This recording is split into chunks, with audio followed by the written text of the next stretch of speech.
Where is it? Where is it? Boom. Yeah, I feel like an American today. I like that. Yeah, look, damn, look. I got R2D2. Okay, I feel good with R2 sitting in my head. Waiting on Danny. Getting ready to go live here now. Uno, dos, uno, dos, tres, cuatro.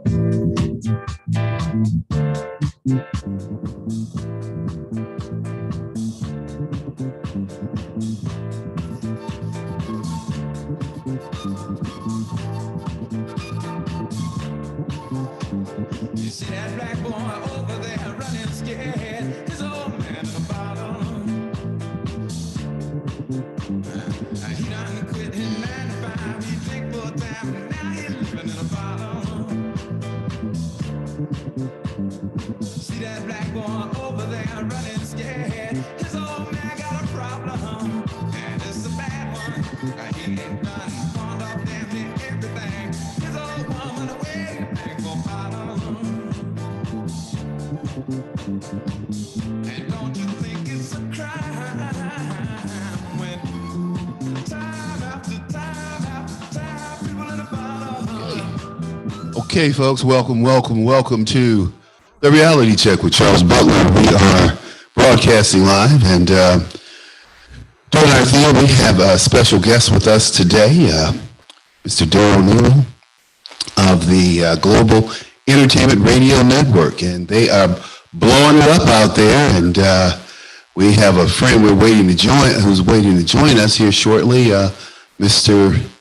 Dan Perkins, who's a good buddy of mine. Hey, welcome to the show, Daryl. How are you?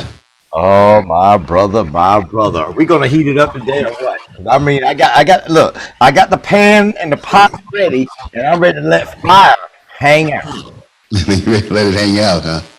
Well, good. Glad to hear that. Hey, I was looking today at this young man who threatened the mayor of New York. I thought, has this guy lost his mind? He's like, there will be blood in the streets. I mean, dude, who appointed you the keeper of black neighborhoods? Who appointed you as you're the end all and be all of, you're somehow you're going to defend or enforce the law. These people need to be locked up. Okay. Yeah. Do the police abuse some people? Yeah. Do they need to be abused? Well, probably. But there has to be some respect going both ways from the neighborhood and from police officers. I've seen black guys say and do things that are just absolutely disrespectful. And if you want respect, you have to give respect. That's what I believe. What about you, dear? The issue that we also are facing, more so than that, is the psychological trauma of most Americans. They are fearing the government. They are now fearing. I mean, just think about this. You got Biden in office in less than 10 months? Just take the 20th off. 10 months and say, we got issues. And the issues were not just because Biden is in office. It's because of the psychological problems that most Americans have because of being locked down. I mean, for that person that went and wanted to do some damage to the mayor of New York, I would have said, well, you just had the most crooked governor of New York, and and you let him make it, and you just had another crooked mayor of New York, and you let him make it. Why are you picking up now? Why are you getting mad now when you should have been mad months ago? Well, they probably this is the thing with this guy. His name is Hawk Newsom, and the bottom line is, did anybody elect Hawk Newsom to be spokesman for black New Yorkers? He's a sheriff. He's a sheriff. Black lives really matter to this guy. Who are these people? They don't speak for the majority of black people. If you talk to the majority of black people in any urban area, they will say, we need more police. But I'm going to share this this screen with our folks today. There's no way that they're going to switch governments and not have the people who brought about the most change in this country in the last 30 years at the table. We will not accept. This morning, we have this response from Eric Adams. Wow. I mean, is that deep or what? That's something. At least he got a nice suit on when they arrested. But the thing is that the system today is fearing. It's based on fear. It's based on unindoctrinated fear, and they are fearing not only the change that's going on. I'm sorry, I gotta say it. Superman, that was the biggest change in any little boy's mind.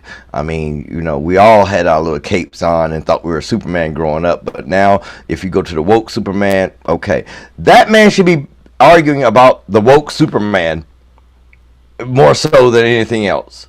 The problem that we have is we do not pick our fights. We do not pick. Well, the bottom line is, how can you pick a fight when you're wrong? I mean, you can pick a fight, but you're going to get your butt kicked. I mean, the bottom line is, if anything, like I said earlier, statistically, as well as anecdotally, as well as quantitatively, when you query Black people in urban areas, they want more policing. They want fair policing, but they want the guy who's driving down the street with his music blaring loud. They want that to stop. The guy who's walking down the street talking loud, playing his music loud, acting a fool, they want that to stop. They want quality of life to come back to the neighborhood. That's why Black folks don't want to live around Black folks. Why would anyone else want to live around these people? I mean, I'm thinking, I don't want to live around your ass. I mean, and this is the thing that I write about in my book in a chapter. When I go around Black folks and Black neighbors, it's always this noise. It's like it's the noise to justify. I had a guy, I lived in a neighborhood where Barack Obama lived. Barack Obama moved around the corner from us. He used to live before he became a U.S. Senator, he lived in a little small apartment, he and Michelle. So he becomes U.S. Senator. My friend Tony Refsco buys him a house right around the corner from my place. And my wife and I said, well, we probably need to move because, they moving in. People to the neighborhood. But see, this is the deal. People come to our neighborhood to steal and to rob. A young man just got killed Monday in broad daylight on the University of Chicago campus, got shot in the chest because people come there to rob and steal from people. But it's a very wealthy community. So anyway, my point is, you have these people who come there. My next door neighbor she sold her house. She built a house across the street, $8 million crib. Now the guy who moved in, he bought the house for some serious cash. He was a trader down at the CBOT.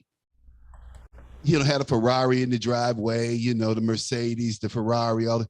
And the dude wanted to play, he wanted to play his music loud. And I guess all the neighbors kind of looked at him like he was crazy. We used to say he was very ostentatious. So the brother said to me one day, he said, Charles, it's just so quiet over here. I'm used to being on the West Side. I said, dude, everybody over here has their own music. We don't need to hear yours. That's the one thing I've noticed also about the peoples, man. You go into different sectors, like I'm in Washington, D.C., and if I go down the street, it's boom, boom, boom, and whatever you can hear out that radio that sounds like blah, blah, blah, blah, blah, blah, blah, you don't understand a word that's coming out of the thing's mouth because the speakers sound terrible and the tweeters are worse, if there was tweeters. You can't understand them. So, I mean, the problem that we have is we always want to feed our personal preference upon another. And I mean, I look back, as you just said, about the guy standing up for BLM in New York, and something, if they wanted the mayor gone, they would have removed him. I mean, they would have done a recount. They would have done an impeachment on him. They would have removed him. The idea is to have a society where people act like humans. Well, this guy just got elected. His name is Eric Adams. He's the mayor elect actually, and he was a former cop. And like he said, if I had read his little piece that I had up, he said, "Hey, I marched last year with Black Lives Matter." But what we have to remember is Black Lives Matter co-opted a slogan. There's nothing about the organization Black Lives Matter that reflects that Black lives really matter to these lesbians and queers and Marxists that form this group. They're in Chicago. They started in Chicago. Right. They raised $90 million. 90 million. Let's be clear. That was last year. $90 million. They didn't give $1,000 to one community organization in Chicago. We know that for a fact. We don't know what their books look like because, the people who are complaining haven't found. You and I could probably go ask for, I don't know if we could ask for their tax returns or whatever, but the bottom line is we know that the money's not for Black Lives Matter hasn't been distributed, but the chick bought a $2 million house out in LA and, she probably bought other properties. But, at the end of the day, these people co-opted a name, but their actions have nothing to do, absolutely nothing to do with Black Lives Matter. Now, Daryl, you probably don't know this, but I called for the National Guard to come to Chicago back in 2007. And I did that on WVON for 4.5 years until I left the station in 2011. And I had Chicago going, man, because what I consistently did was I justified why we needed the National Guard or Blackwater or the Fruit of Islam in these communities, taking out these urban terrorists is what I called them. Urban gangs are nothing but urban terrorists. But in Chicago, I'm not a Chicago guy. I just moved there in 97 to get married. So when I get there, these gang members are running around like you in DC and everybody, you got a lot of military guys in DC. Well, yes, I was in the Army for 20 years. I was in the Air Force for 15. And, I'm a veteran. I was in the Navy for, 8.5 years, So, Go Navy. Yeah. But these gang members, man, they hit you. Yeah, I was in the Peastone Rangers for 20 years. So I said, so you telling me you were a criminal for 20 years? That's what you telling me? I mean, actually, but this is the thing that people don't talk about. The Democrat Party and the Democrat machine recruited gang members to hand out literature, campaign for political people in their neighborhood, drive people to the poll on voting day. Now, you have to understand, these guys are hard, stone, cold criminals, dude. Mm-hmm. But on election day, all of a sudden they're model citizens. They're civic act. They're doing their civic responsibility. And the mayor rewarded them by, one, calling the police off of them and giving them city contracts. These are facts. These are not bullshit. When I started talking about this on the radio, people went ballistic in the neighborhoods. And more importantly, Mayor Daley, from what I was told, had people listen to my show every night because I was busting people out, man. I would do the FOIA, the FOIA requests, and I was busting people out who was getting contracts. Latin Kings had the Streets and Sands contract. Big hundreds of millions of dollars was run by the Latin Kings. A criminal organization, dude. Hold on. So we might as well get the MA from Mexico and bring them straight to your city just to sit there and they can all do the mafia thing. MS-13. Well, MS-13, the Russian mob. I'm part of the FBI Citizens Academy, so I get a whole bunch of information that is not public. Yeah. And I can tell you that the Ukrainians, the Russians, MS-13. They're really vicious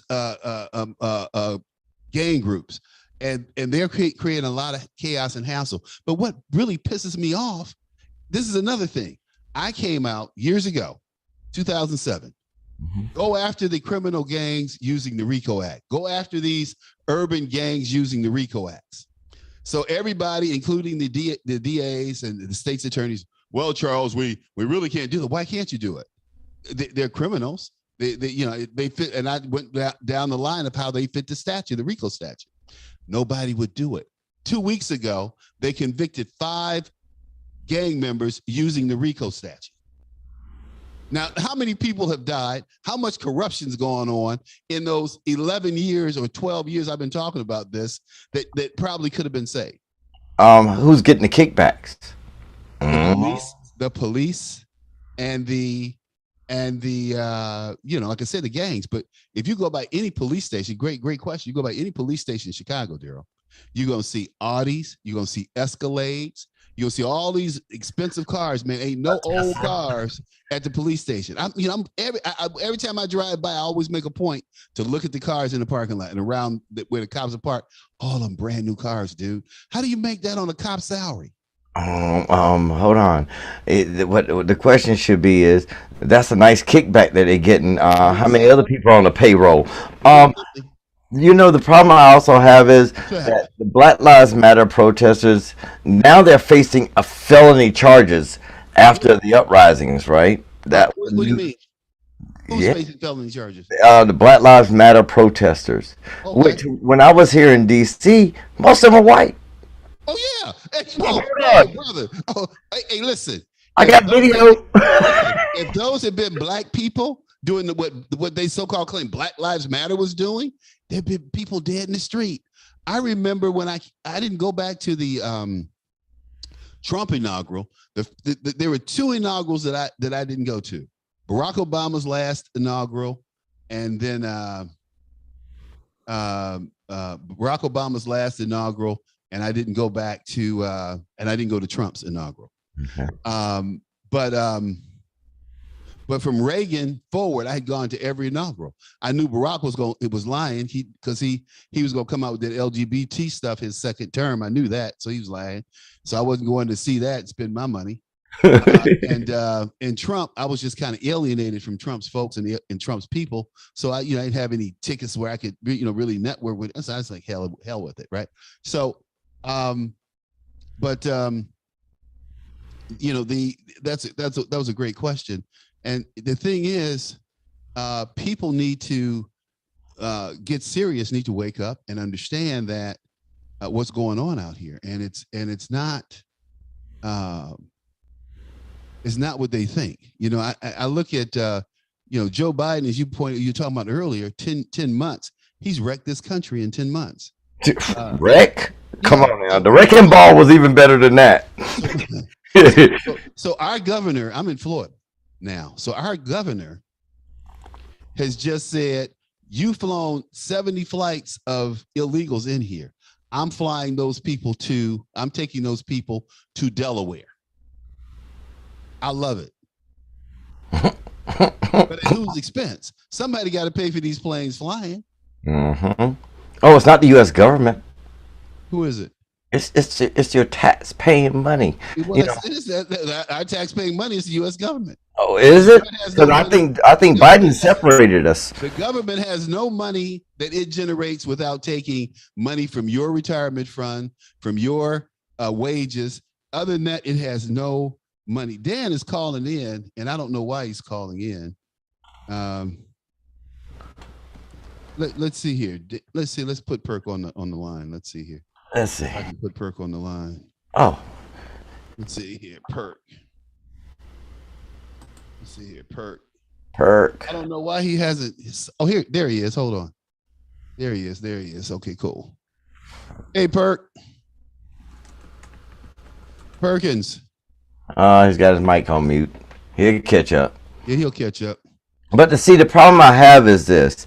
I mean, right now we're facing massive inflation. We got people that are being charged for January 6th that, I mean, I thought the press was allowed to walk through open doors. But people in the press get blockaded and said, "Oh, you're in trouble because you went through the government and you were protesting." Well, no, I was sitting there videotaping everything in there. And excuse me, as a black man amongst a bunch of white people, guess what happened? I had to look like one of them and act like one of them to survive. You know what I mean?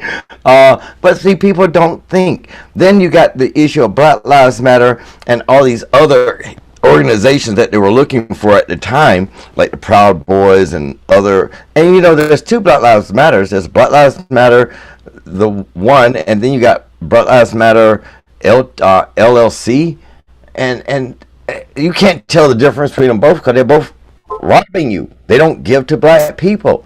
There's not the same Black Lives Matter that was in New York. Hey, Dan, how you doing? Hey, Dad. So thank you. I don't know what happened, but I'm glad to be with you. I was looking to see if the airways got burned up between the two of you guys, because I figured you would set the world on fire. Not us. What Daryl's talking about Yeah, we just baking right now. We just baking some cookies. We get ready to have some real dinner soon. Don't worry about it. It'll be fire. Daryl and I were talking some time ago about there's a Black Lives Matter Foundation. Yep. And there's a Black Lives Matter LLC. Right. The foundation has all the money. Right. But doesn't do anything with it except spend it on houses for their leaders. And then she resigns and takes the houses. Right. Charles, you and I haven't had a chance to talk since the election in Virginia. What was your reaction to it? I wasn't surprised. What I was surprised about is that he actually won and that they didn't steal the election.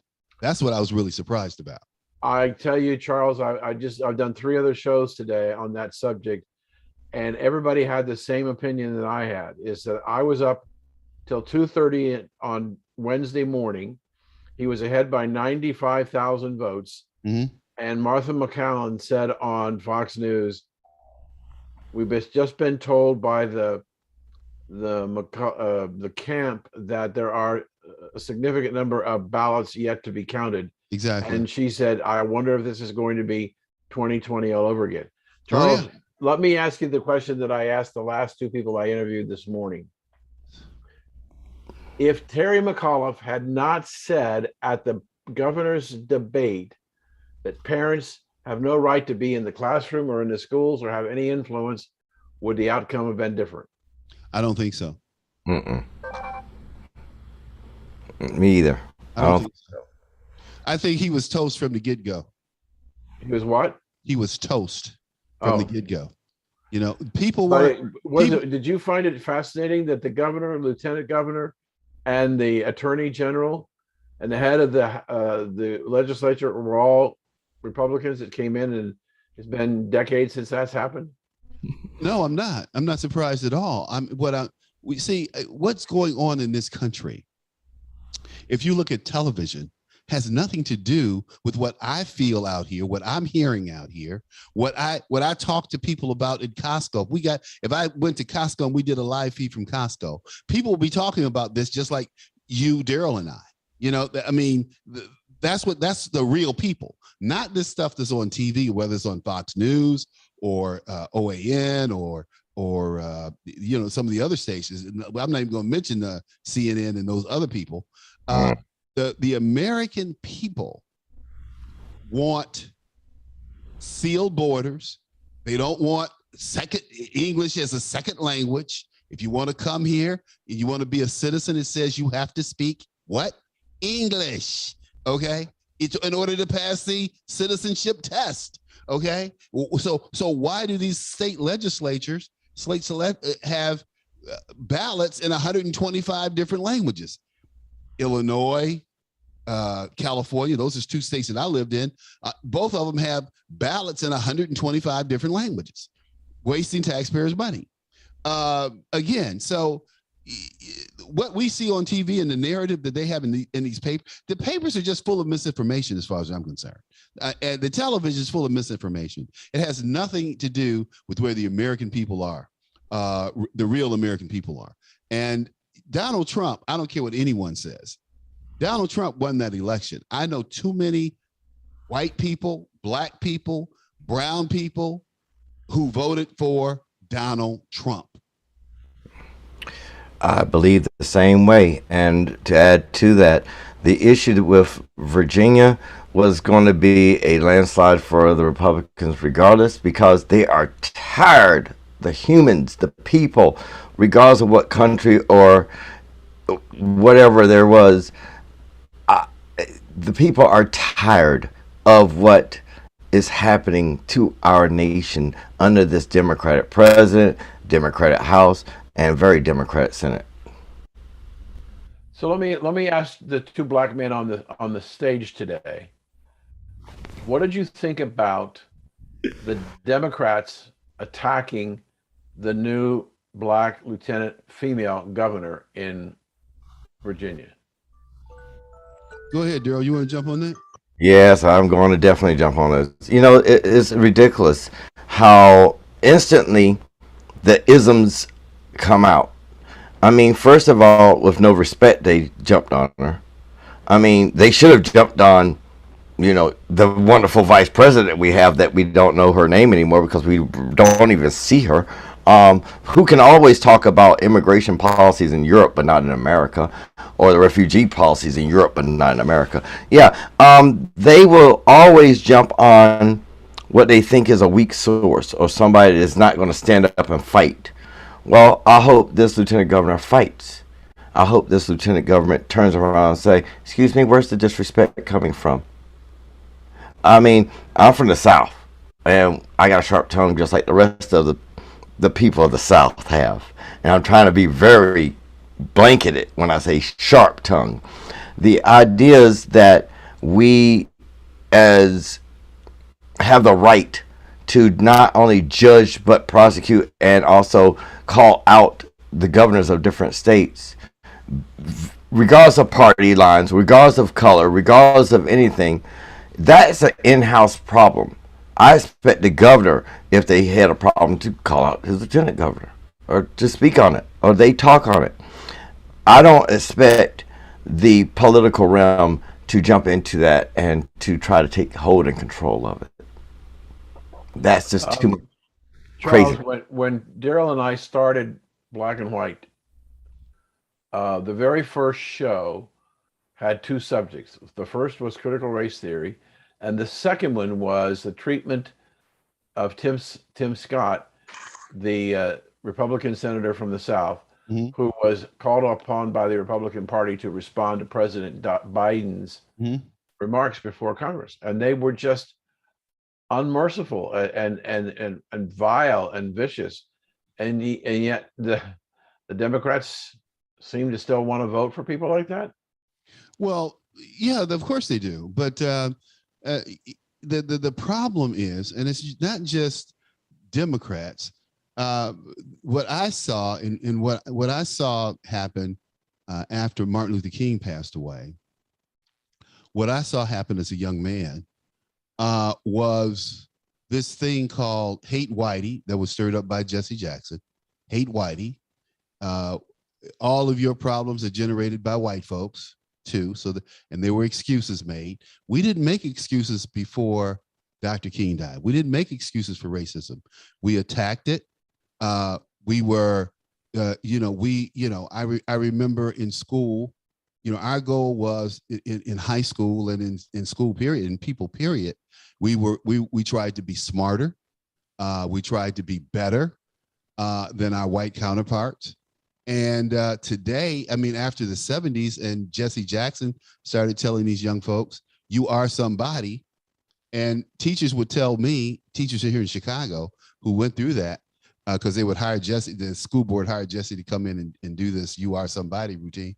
And people would tell me that after Jesse would get through telling these young kids they are somebody, they said they couldn't do anything with them. But what I say to that is, and I'm writing about this in my book, is that you're not somebody until you get an education, until you get a job, until you make you have a family and make a mark out here. But Jesse's like, you are somebody just because you here.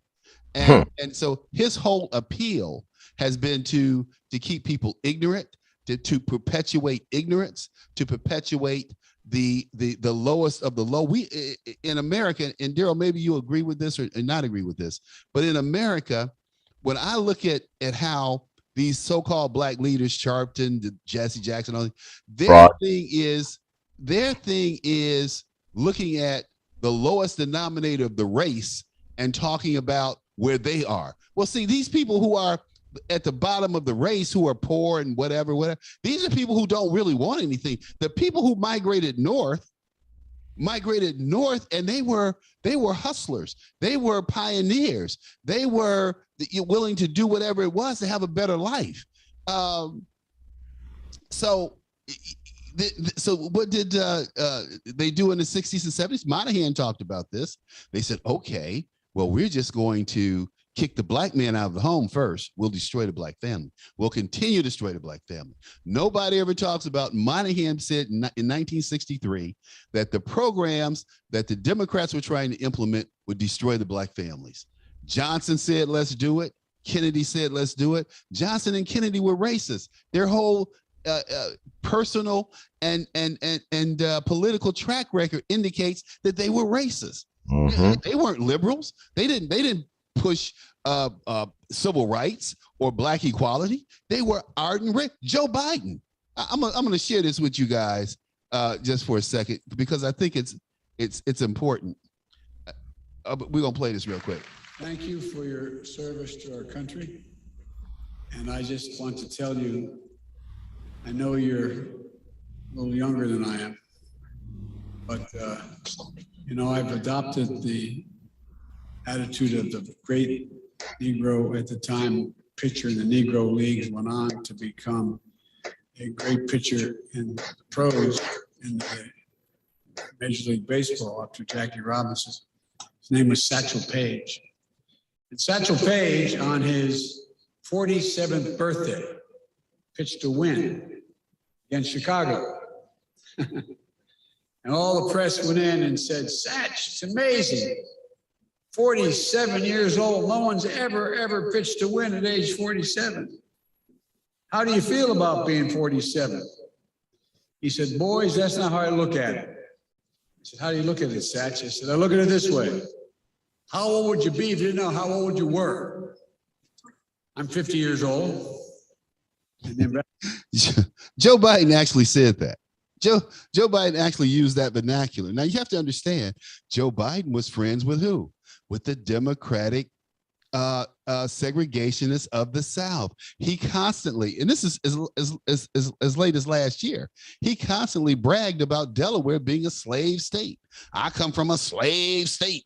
I'm not a Northerner. I didn't say it. I got clips of Joe Biden saying that just last year. I don't understand I don't understand the voters. I mean, okay, let's just say hypothetically there was no controversy with the election. Okay. I don't understand the voters, period, because where did they get the idea that Trump was this, Trump was that, Trump was anything negative in the world? If your crops burned up because of a summer heat, it was Trump that did it. And on the other side, you got Joe Biden, who came out blatantly and said, if you're black, you vote for Biden. You ain't black if you don't vote for me. That's right. So, I mean, is that racist? Definitely. So, but it's okay. It's okay racism? So I guess Biden got the black card, right? Well, he doesn't have one with me, that's for sure. I wonder whose card he got, because it doesn't make sense that they allowed him to do all that he said. I mean, remarks of pedophilia. Oh, I like them when they rub my blonde, hairy legs. I mean, I like this. Come on. All this stuff was there in front of the public. Not only that, guys, not only that, you had that lady that came out and said he put his hand down her panties. Now, I believe her. I do believe her, because I'm going to tell you, if I got a chance to put my hand down her panties and I thought I could get away, I probably would have too. I would have too. She was a good looking woman, okay? Yeah, she was. But I probably would have tried to take her out to lunch or dinner or something first before I tried to do something like that. But she was a good-looking woman. She was really good-looking chick at the time. But what Joe did, and this is the thing, nobody. Oh, it's just old Joe. You remember when he was vice president, and they were swearing in Ash Carter as the defense secretary, and he was rubbing the defense secretary's wife's neck, standing behind her, grinding on her, and blowing in their hair? You remember that? Yep. I would play it, but I just, Dan, are you still there? You still? I'm just listening to my two brothers. He was just standing there blowing on her neck, whispering, rubbing her shoulders and grinding on it. I'm like, dude, this dude, what are you doing? Oh, it's just Uncle Joe. You know, you always have one of those uncles that don't sit in Uncle John's lap, okay? Don't let the kids sit in Uncle John's lap. It's like Joe Biden. I find it amazing. I mean, the Can't do it. the computer hard drive that the mainstream media said was a Russian Plant. hack, and now they're admitting that it wasn't. It was actually his hard drive, and they're very concerned about what's on it. And his daughter's diary is missing, and they think Republicans must have taken it. O'Toole. Man, they raided that dude's house, man. The FBI raided His house. Dude. Early morning hours. And they act like it's no big deal. I mean, it's like, well, we have sent the FBI over to, tear up his house. Because when they go through your house, man.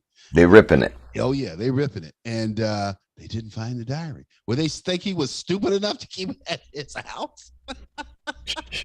Well, the other thing that I think is interesting,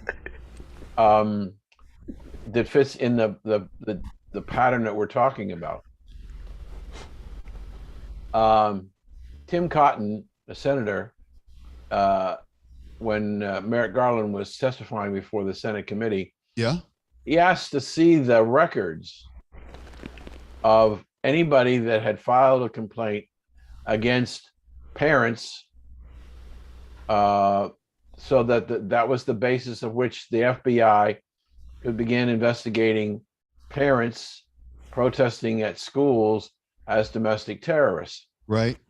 And he was given a deadline of this past Monday to submit the list of offenses, and he didn't do it. And Of course not. Cotton was interviewed. Well, what are you going to do? He says, we're going to call him back, and we can put some pressure on nominees for various positions, hold them up. Right. But if you think about it, this is the thing that just blew me away. We have the chief law enforcement officer in the nation saying that he issued this order for the FBI to begin to investigate possible activities as domestic terrorists for people who were protesting at school board meetings. The thing that's frightening to me is that he did it based on the letter from the School Board Association and reports in the news media later found out about the letter from the school board.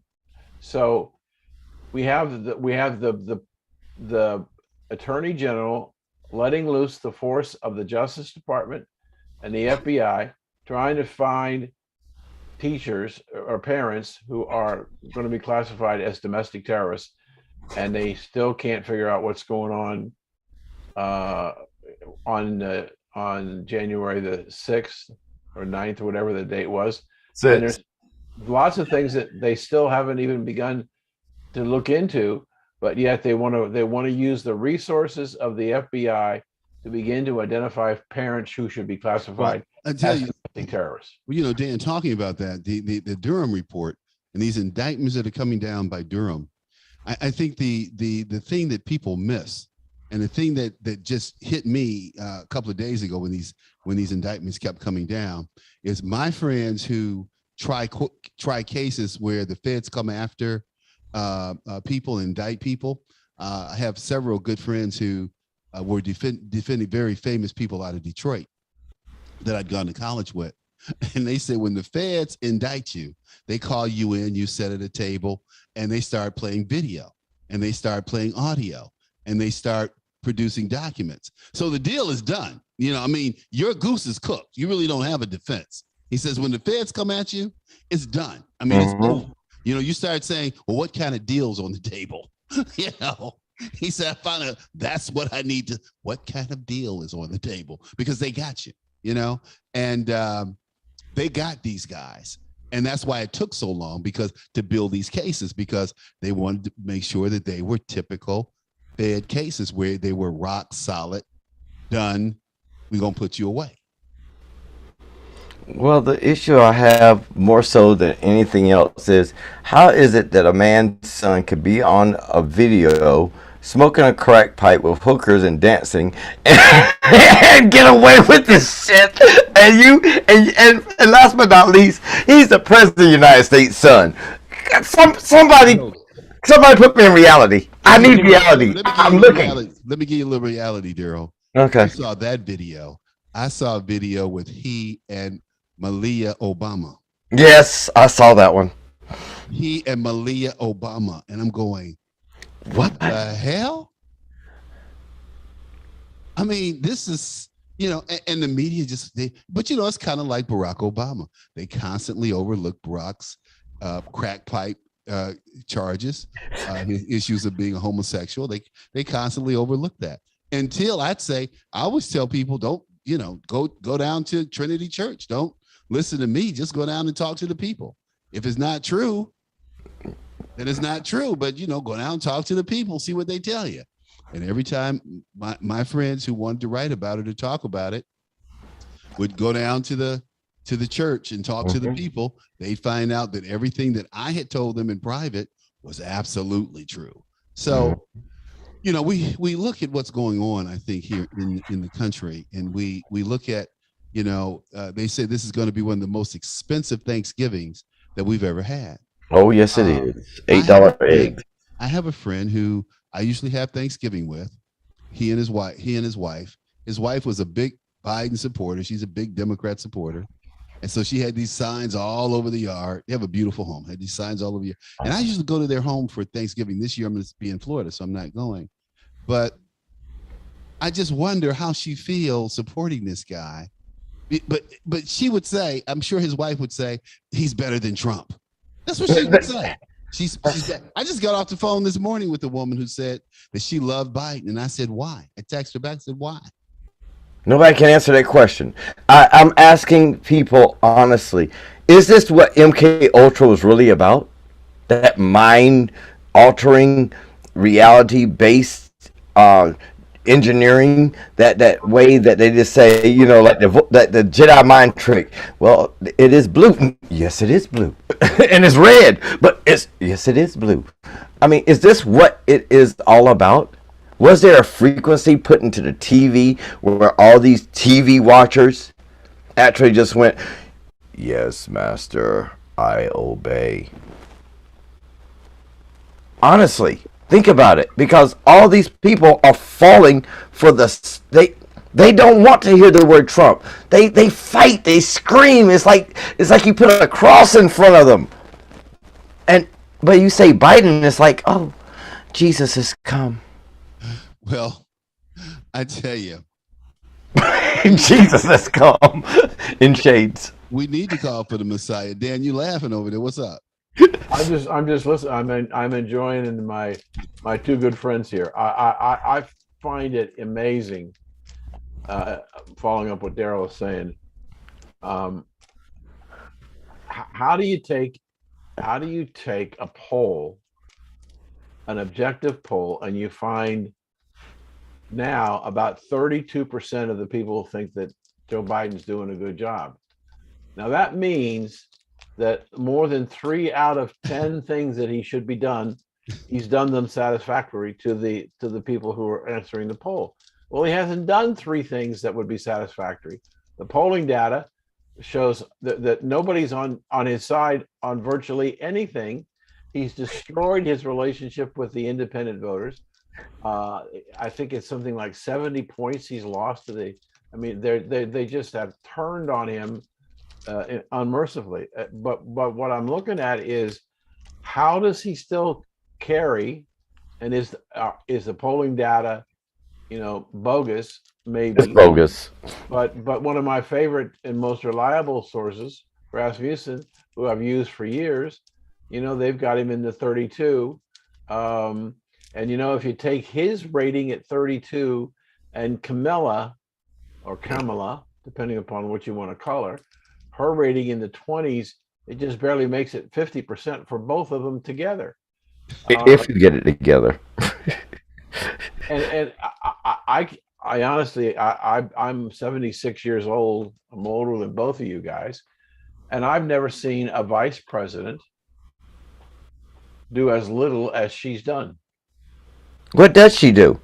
I mean, oh, Well, sorry, getting her nails done, her hair done. Her old man doesn't want to be around her, or if she does see him. Um, I'm right here in the nation's capital. I go by the vice president's house. The weeds are up. I hate to say it that way. The weeds are up. Who's looking at the vice president anymore? Who's even looking at Joe? Maybe that's a good question. Who's actually looking at Joe? Because no one cares anymore. It's like we just waiting for this crap to get over with so we can move on. yeah, but the problem with that, Daryl, is that if you're waiting for it to get on, bro, Joe Biden can do a lot of damage while they're waiting for him to get on. He's got 3 years left if he survives before the midterm, before the next general election. And even though he doesn't have, he currently has minimal control of the House and the Senate. After, if we get through, if we don't get through the um, Build Back Better deal, 1.7 trillion. Might as well double it. Huh? You might as well double it. Oh yeah, and I saw Joe Manchin this morning, and he's absolutely, he's found some more stuff in there that he thinks is just crazy. He's got to come out. So I don't know what this bill is going to look like, but I suspect that he continues to indicate, and the senator from Arizona both can continue to indicate their opposition to this legislation. Do you think they'll hold, or will they cave to the Democrats? You know something? Honestly, I think the way this country's rolling, I give it to the Democrats because of just the pure stupidity of the situation that's at hand. Well, you know, I Do you look think? at. Go ahead. I noticed you think it'll be 50-50, and Kamala will find something to do. She can go break the tie. Yeah, she'll make a phone call while she's in France in Nice, laying back in the sun. You know the deal.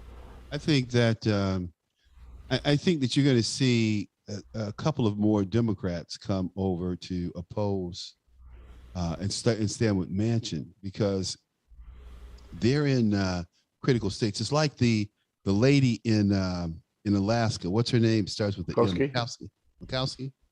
Murkowski. Yeah, Murkowski. She's got some serious issues because she is a rhino at times, and I think that she's going to be challenged in the primary. Then you have the people who, the Republicans who supported the January 6th committee. You have the Republicans, 13 Republicans who voted on this 1.7 or 1.5 trillion giveaway. Those people are all going to be primary, and they're lost. It's like Adam Kisslinger. I remember he was crying. He was trying to be an alarmist, and he was trying to generate some sympathy. I'm going to lose my job. And people were like, "Yeah, dude, you out." Yeah, no question. You're going to lose your job. You deserve to lose but it. listen, his own family took out an ad. His own family took out an ad in the local papers, Chicago Tribune and Sun-Times, and said, "We disown and disavow what you have done and what you're doing." His own family, dude. That's cold, man. Cold-blooded. And he's talking about, "Well, I think my political career is over." You think? Your family fired you. Let me go back just, if I could, to a moment of an earlier point that you guys were talking about, and that was inflation. Let me give you a number. First of all, most people do not understand that the consumer price index, which came out this week at 6.2, is what is called a lagging indicator, meaning it tells us what happened. It's not a leading indicator to tell us what can happen. So what we have is this consumer price index up 6.2 to 6.2 over last year. What they didn't report to you is that the increase in inflation over the previous month was 15% in 1 month. Wow. It went up 15% in 1 month. The other thing is that when Joe Biden took office, when he was elected in November of 2020, the price of crude oil was at $30 and change. The price of gasoline was $2.21 a gallon. And what's happened is that the price of crude oil since Joe Biden was elected has moved 127%. But the price of gasoline at the pump is only moved 54%, which means the later increases in the price of crude oil, which has led to higher gasoline prices, is not even indicated in the consumer price index because we have to get past it in order to get it into the numbers. I think that by the beginning of the year, we may well see inflation in this country in double-digit numbers. Well, Jimmy Carter all over again. It is. It's worse than Jimmy. What? This is worse than Jimmy.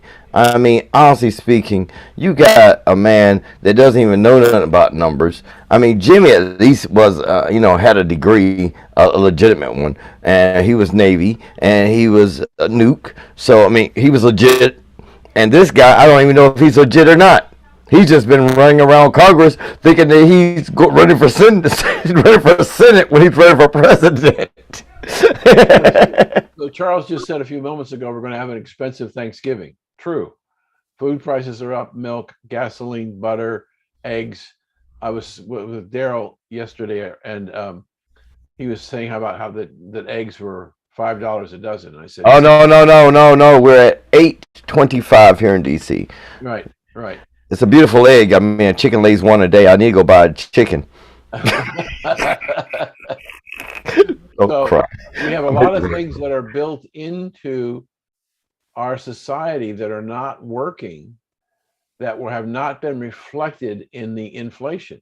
The Washington Post did a story yesterday of how the increase in wages so far this year have not kept up with the inflation rate this year. So you actually lost money. Oh, yeah. So is that going to be a big issue, you think? Or is it already over with? From my standpoint, no one cares about the inflation. Nobody cares that Black Friday's coming soon. And if you looked at the flyers for Black Friday, I mean, crap. We might as well get ready for the Easter season and its wonderful chocolate bunnies. Hold on, how much would that cost? That's made with egg too. Let's talk about Christmas. Well, at least we're going to church. We can even ask them for some money while we're there. Let's see. Just keep your kids to your side, please, everybody. Keep the kids right next to you. Thanksgiving, I see trauma, psychological trauma. I mean, you're going to see people out there going hunting for turkeys on people's property. When I lived in, we had a house in Michigan, and we had turkeys that would come into the yard. But this is the thing: during turkey season, you can't find a turkey. If it's not turkey season, they're everywhere. Yeah. And these bad boys, they fly like birds, man. They fly like real birds. I mean, these were wild turkeys, not like the kind you see raised on the farm with the big wings and a big tail. And these were actually flying turkeys, man. They were big too. I'm talking about 25, 30 pounders, 40 pounders, man. They were huge. And they'd be up in the trees. Flying missiles. Those are flying missiles. Well, they tried to remember that was the bird that Ben Franklin wanted to be the American symbol, the turkey. Everybody gets that. The bald eagle. Yeah, I understand. Charles, I know that we're almost out of time. I just want to take the advantage on behalf of Daryl and I to issue two thank yous. One for allowing us to join on your show today, and even more important, bringing your show to our Black and White network every day from 2 to 3 o'clock Eastern. And it's my brother He and I have been together 10 years, and I'm thrilled to have him on our network. So thank you for having us on the show, Charles. It was a pleasure having both of you here. We need to do this more often. Yes, and sir. Before I forget, go blue. Tomorrow we got to win. So no. Oh my God. Oh yeah. The Ohio State University. That does not legitimize you guys because you put the in front of you. It's still a state school. Okay. Moo you. Yeah. Have a good weekend, everybody. All right. You too. All right, guys. Be good. All right. Thanks.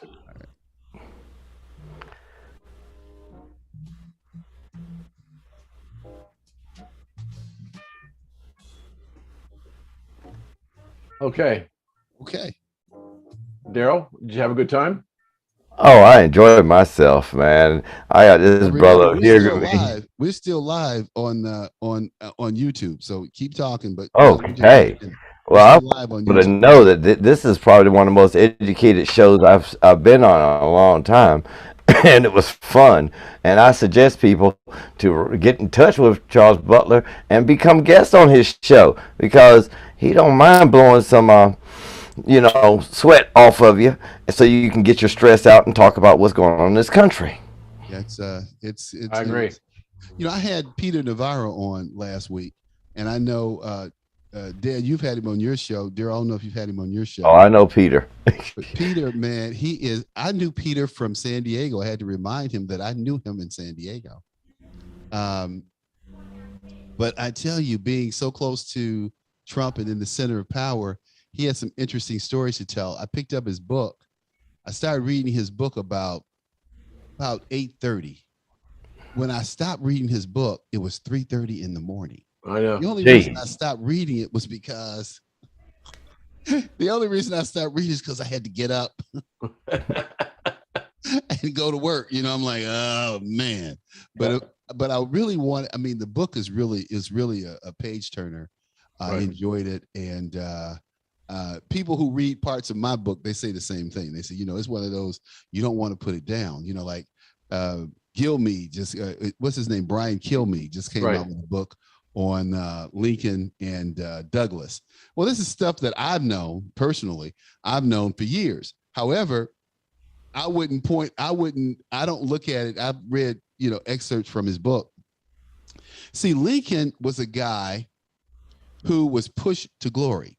There's a book that a very close friend, a very dear friend of mine wrote, Lerone Bennett, who was the historian for Johnson Publishing Company. He wrote the first book I read by Lerone. I was in high school. It was called Before the Mayflower. And this was about about Africans who were here in America and in Mexico before the Mayflower claim. But people never talk about that. But it's well established from an anthropological perspective. There's these facts that these people were here. These Africans were here. So I'm reading this book by Kilmeade about him and Douglas, and Frederick Douglass was a firebrand. See, Lincoln really wanted to send the slaves back to Africa. He didn't want to just free the slaves. He wanted to take all the black folks and send them back to Africa. Lincoln did things to black people. And I'm just going to point out this one example. Black woman and her daughter, they escaped from slavery from Mississippi, came up to Chicago, got caught again, and they put them on trial. Well, Lincoln knew, and Lincoln led the plaintiffs in sending them back to slavery. So he won. The women went back to slavery, but he knew that these women would not be put in the field.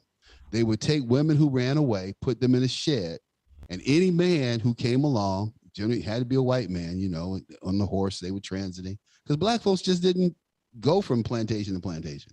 They didn't have that kind of freedom. They would go in the shed and do whatever they wanted to do to these women. So they could beat them, cut them, rape them, whatever they wanted to do, they could do with these women. They were considered, they made an example of, this was what's going to happen to you if you run away. And when I read that, it just shocked me. And then, when you talk about the Emancipation Proclamation and you really break it down, Lincoln, there's all this hype. My sister is an MD. She's a psychiatrist. She's an MD though. And so we're having a discussion about the Emancipation Proclamation. And she said, well, Lincoln freed the slaves. And I'm like, no, he only freed the slaves in areas where the Union Army was. She said, well, didn't the slaves just walk off the plantations when they were freed in 63? I'm like, no, they didn't leave the plantation. If they left the plantation, they would have been killed. They would have been whatever. No, they were not free. We had this vehement argument. She hung up on me. But she had to come back and apologize because after she did her homework, she realized that slaves didn't just walk off the plantations because Lincoln said, "You free now." Oh, you're free. Okay. One of the things that happened One of the things that happened was that when Emancipation Proclamation came out and the Union Army was continuing to capture territory,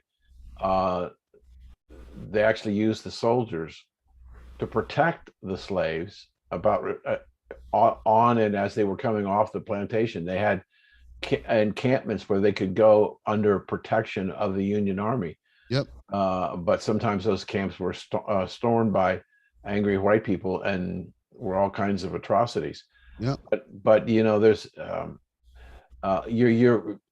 you could almost say that Lincoln was reluctant, but his relationship with Douglas and other people in the abolitionist movement moved him a little bit at a time to abandon the moving the slaves back to Africa, paying reparations to the slaveholder when the slaves went free. They didn't get it, but that was all the thing. These things that he was being suggested to him, and he was somewhat vulnerable to.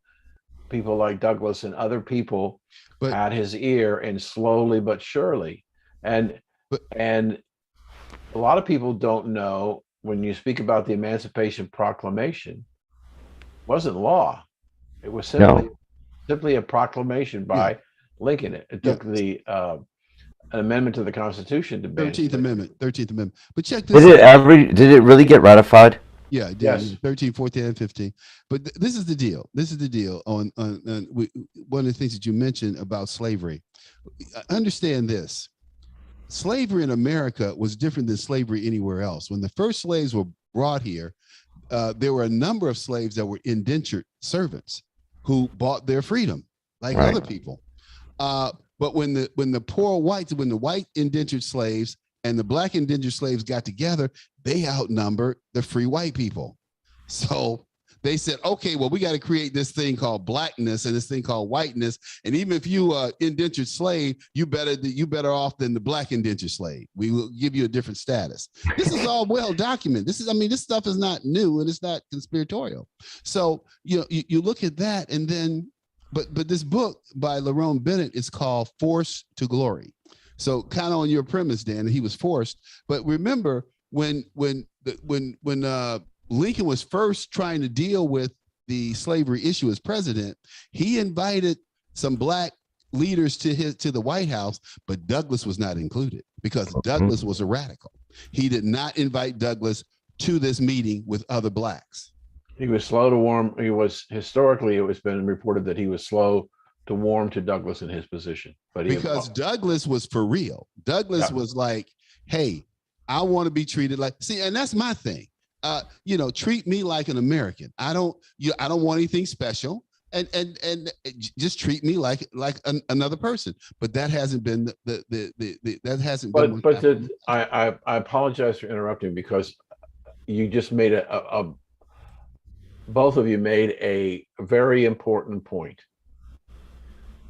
The points that you were making, I believe, are not being taught in our public school system. And as a result, we are not giving our children a true representation of the history of our country, good and bad. We're just not teaching it. But we've never taught it, Dan. We've never taught it. I understand. I was taught. The reason we had Negro History Week, which was created by a man named what was his name? Woodson. Robert G. Carter G. Woodson, he created Negro History Week because no Black history was included in anything. It's like we did not exist. That was true when I came up. That was true when I went to college. When I went to college, University of Michigan, I had a teaching fellow tell me one day when I was answering a question, he looked at me and he said, Mr. Butler, we were talking about Othello and we were talking about nation states and, you know, some geopolitical stuff that was around that time where the cities were nation states. They didn't have Italy or France. You had Rome, which was a nation state, Venice, a nation state, et cetera, et cetera. You know, these cities were nation states. And so, and consequently, they were controlled, and the generals who protected them happened to be Moors. Because they were the finest fighters. They were the finest warriors, like Othello. He was a Moor. So, or a Muslim. So I remember my high school teacher when we did Othello, we did the play in English, Othello. And I asked the teacher, I said, well, this sounds like a Black man. She said, oh, Moors aren't Black. What's wrong? Yeah, and she just castigated, embarrassed me in front of the class. So I get to Michigan, and a couple of years later, I'm a sophomore in school, and we're doing this thing about nation states. And this TF looks at me and he says, does Othello have any significance to you, General Othello? No, not really. He said, well, he was a Moor. I said, okay, what does that mean? He said, Mr. Butler, do you understand who the Moors were? No. You know, they were Black men. They were Muslims who ran the Crusaders out of the Holy Land. And he said to me, and he finished his statement this way. He said, Mr. Butler, you're a student at the University of Michigan.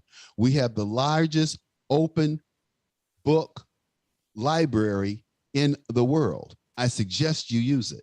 And from that moment on, I spent time doing research and reading. And that's where I developed my love for research and reading after this guy jacked me up like that in front of 60 people, you know? Yep. Well, I gotta go, guys. It's been fun. And I gotta get ready for Michelle's show, which will be on in You guys are launching a new show. What's the new show about? You said you're going to the new show is called Moms Across America.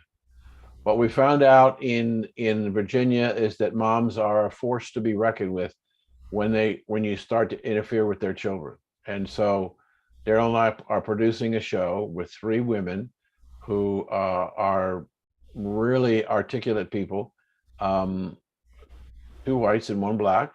And we're giving them the show to talk about whatever they want to talk about. They've been talking about critical race theory, and we're taping their first show sometime next week, and it'll air probably the following week, and then it'll be on every week. And we're excited about bringing this new dimension to our network. Is it 5 days a week? I'm sorry? Is it 5 days a week? No. No, sorry. It's going to start off with 1 day. Okay. We're going to watch the ratings and see what happens. And then we'll take it from a half an hour to an hour. Okay. And then we'll probably take it to 2 days a week and slow into it. So what time will it come on? I'm sorry? What time will it come on? Because we're still YouTube live. What time is it come It on? won't be live, but I can't tell you for sure because Darren and I have to work out the program schedule. But Okay. if I had to guess, probably on Thursdays. Okay. Either before you or after you. We're not quite sure. Okay. Well, look, I look forward to listening to it. I appreciate that. Thank you so much. All right, guys. Take care. And y'all have a wonderful evening. Yes, God sir. bless. And remember, for all you people out there that are sitting there looking like zombies, trying to figure out why in the hell did I walk down to that booth and voted for that man named Biden, whose son was in the video with a crack pipe in his hand and a stripper, and also one video with that Obama. I said her name right. Bama. If you're all wondering the same thing, you need to consult people that talk about MK Ultra and mind altering, because most of the people I've met don't even understand. Did I vote for him? Did I? Hold on. Can't remember. Hey, all right. Hey, look, thank Take you. care. Thank you again. Take care, guys. All right. God bless, brother. Yeah.